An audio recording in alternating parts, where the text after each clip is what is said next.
Yo, how's it going, guys? It's your boy, Sizzo RJ, or AKA Richard Unicorn Collar, the legend, the myth, the god. But anyway, guys, let's get into today's video. And today, I'll explain the personal stuff in the end of the video. But first, let's get on to anything new that happens with Wizard101, or everything that's happened so far. So in November, we got the release of Imperia Part 2. Now, if you haven't played Wizard101 in like 70 years, obviously, I'll basically explain everything to you. Basically, some new worlds of Imperia and Mirage. The max level is 130, and we have new spells. We have little new tree spells that everyone gets, but that some people don't know how to actually use. But again, though, we have new spells. The max level is level 130. The gold cap has been increased to 525,000 gold. And yeah, that's pretty much it, honestly, if you haven't played the game in years. But today, it is Christmas in the Spy World, and we have tons of stuff. Tons of stuff to choke on.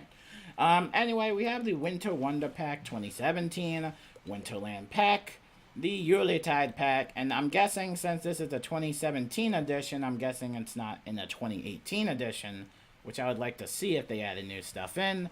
But I guess we'll have to wait and figure out if they put in the new packs. But also, I got some other Christmas stuff that you can get in here.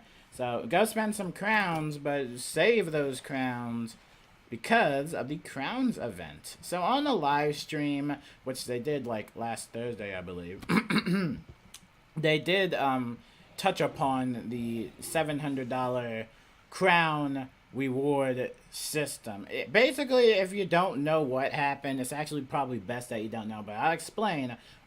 They tried doing a tier system with crowns, so every time you spend crowns, you would keep leveling up the tier system. So basically, you would level up the tier system by spending crowns, not purchasing, but spending crowns. And, basically, it was like a tier system similar to some other games. What was funny about this whole tier system was that they had a max tier of tier 15. So obviously tier 15 would be the last one. Tier 15 would cost you 550,000 crowns, which is 500,000 crowns. And if you didn't have crowns to begin with, you would have to spend $700 getting those crowns. So the whole thing gained a lot of negativity. And on the live stream, they said that some of us liked it, which I kind of highly doubt. Which some people did like it, but it was poorly executed. But they said that some of us disliked it. And so they said that in the next one, or the next crown reward system, they are excited to see what we'll think of it. They think we'll love it. Personally, I won't love it because I'm afraid of the crown's cost.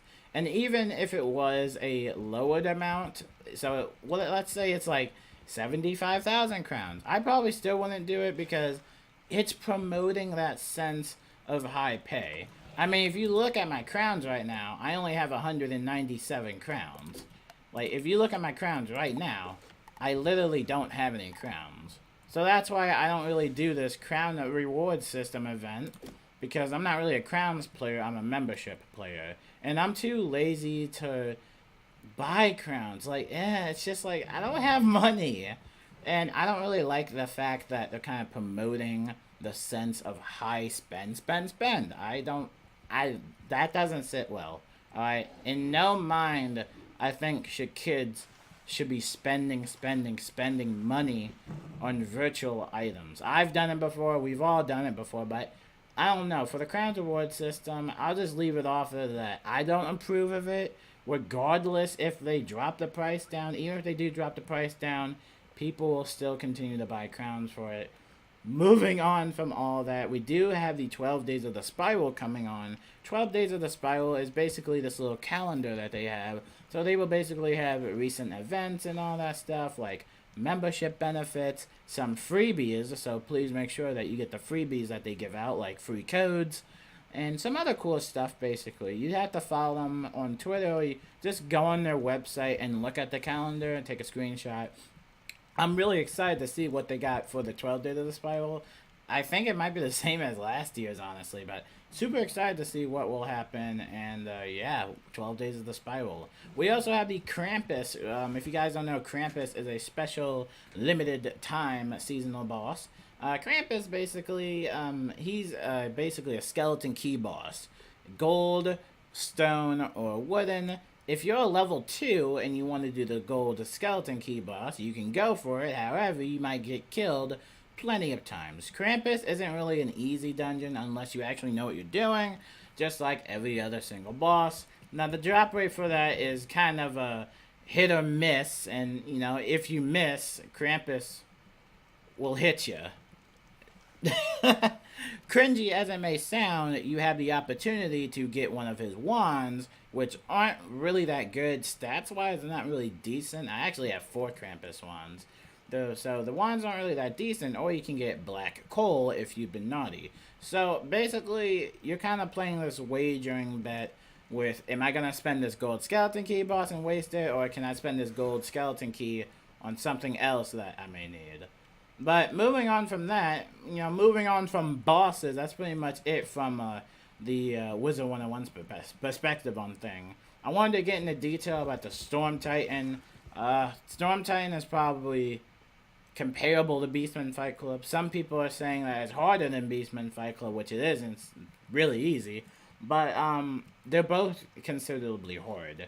I mean, if you look at my badges, actually, I managed to do Storm Titan 37 times and have done Beastman Fight Club 37 times as well. So I've done Beastman Fight Club and the Storm Titan at the same time. Like, that is incredible to me, and that boggles my mind. Now, the thing about the Storm Titan, everybody thinks you need a Death Wizard, which you don't. You don't need a Death Wizard.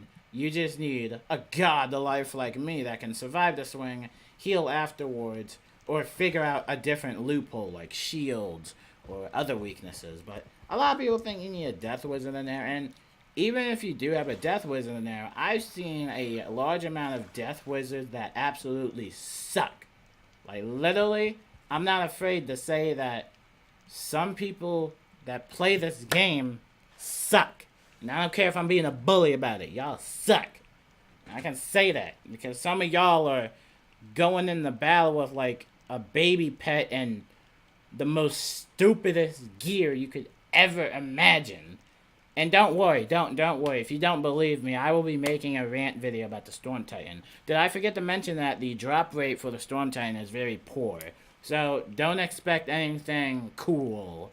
Alright, now I did get this robe, but it's the Storm Robe, which I just decided to stitch on because I like the glow of it, and I'm trying to get the life one so I can get the life glow to it.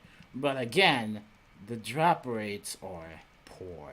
So don't expect anything from the Storm Titan, and don't expect it to be a really quick, easy run, because it's gonna take you at least an hour or two. And that's why I haven't really been able to play Wizard101 that much, because all I do is go to the Storm Titan, and I want to farm it, but it takes so long. Like, you actually have to make time out of your day just to do the Storm Titan. Like, it's that bad. Like, if I wanted to take a number 2, like, if I wanted to go take a number 2, I would have to take that number 2 early, then start the Storm Titan battle, because it takes that long. Especially if you have people that don't know what they're doing, and people that just wear the worst gear imaginable.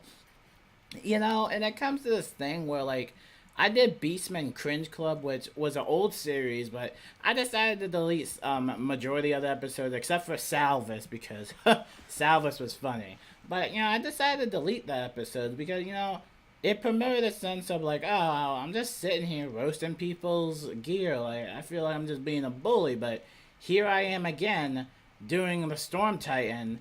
And I gotta say, though, when you're a level 130, you really gotta step up your gear. And I don't want anybody in the comments saying, like, oh, well, RJ, well, people can't buy crowns and get all the best crowns gear. You don't need the best crowns gear. You don't even need a crowns gear. You can just farm it. You can literally farm it. Literally, what? Look at this. The Lively Paradox Chronicle. You don't need crowns for that. You can farm this in the Astral Forest and Husk Same thing with the robe. I got this robe from the Gold Skeleton Key Boss in, what was it? In Imperia, in the Xanadu sewers. So I got this robe, and I got the Lively Paradox boots. Again, you can get this in the Astral Forest.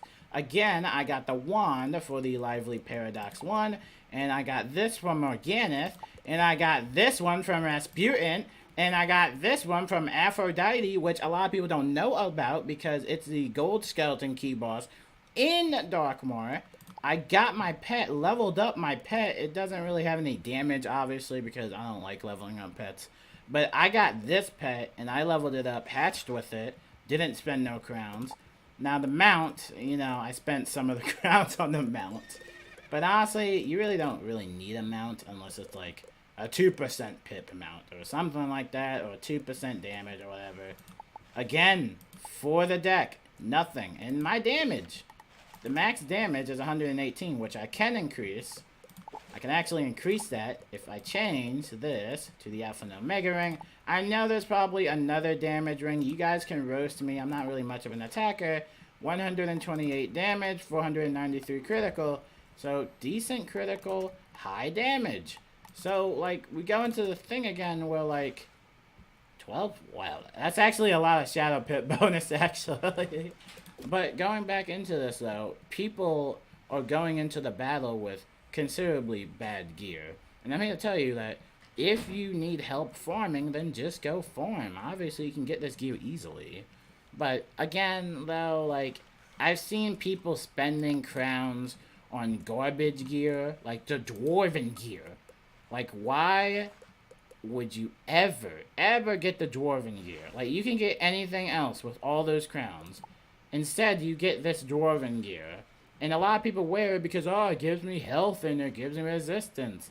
If you put this gear on, you're gonna look really stupid, alright? This gear doesn't make sense. Like, why would you wear a damage hat and damage boots with critical with something that gives you 15% outgoing and you're gonna be attacking? Like, it doesn't make any sense. Just wear Malistaire. And, you know, I just go back to my roots and I just say, you know what? I'm not afraid to say it, but dude, your stats are awful. And I'm not afraid to say that. And it's okay. I don't have the best stats either, but again though, you gotta, some people just gotta organize their gear. And like I said, I will just go into more details in my little rant video for the Storm Titan and why I don't like the Storm Titan. There's more to come for that.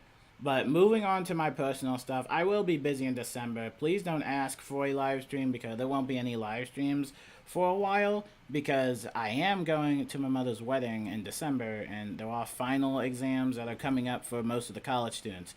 Obviously, it's December, so that's when all the finals come up. I don't know how your school system works, but in college, December is usually when the finals come in. So I will be considerably busy studying. I really won't have really time to upload or do much. I will try to upload as much as I can, but for live streaming, I'll probably take a break on that until I'm settled down and all that stuff. And like I said, I will be going to Jamaica in December, spending Christmas with the family. So most importantly, I probably won't really have time to live stream for you guys. I'll keep making vlogs and all that stuff. And if you guys want to keep in touch with me, remember, I have social links in the description below. But that's all I have to say for this video. I also wanted to bring in a little quick bonus. I was in the Astral Forest one day, and I'll make a separate video on this, but in another video I talked about the Shining Mending Opal, which I have for actually one of my gear sets, for the Life Tank gear set. And a lot of people are always wondering how you can get the Shining Mending Opal. If you don't know, it gives a 6% healing, which is awesome. I was in the Astral Forest, and guess what I got? I got the Shiny Mending Opal, baby. Got the Shiny Mending Opal, as you can see right here. Got this from the Astral Forest. Pretty cool stuff. I highly recommend you farm the Astral Forest, which is in Husk. Highly recommend you go get that because it, you know, if you're trying to heal, putting those jewels in really does make a difference. I highly recommend that. And yeah, that's pretty much it. I hope you guys have a wonderful day. And yeah, thank you for watching, and I hope you guys have a wonderful day. Thank you for watching. Peace out, and remember the smile. Remember the smile.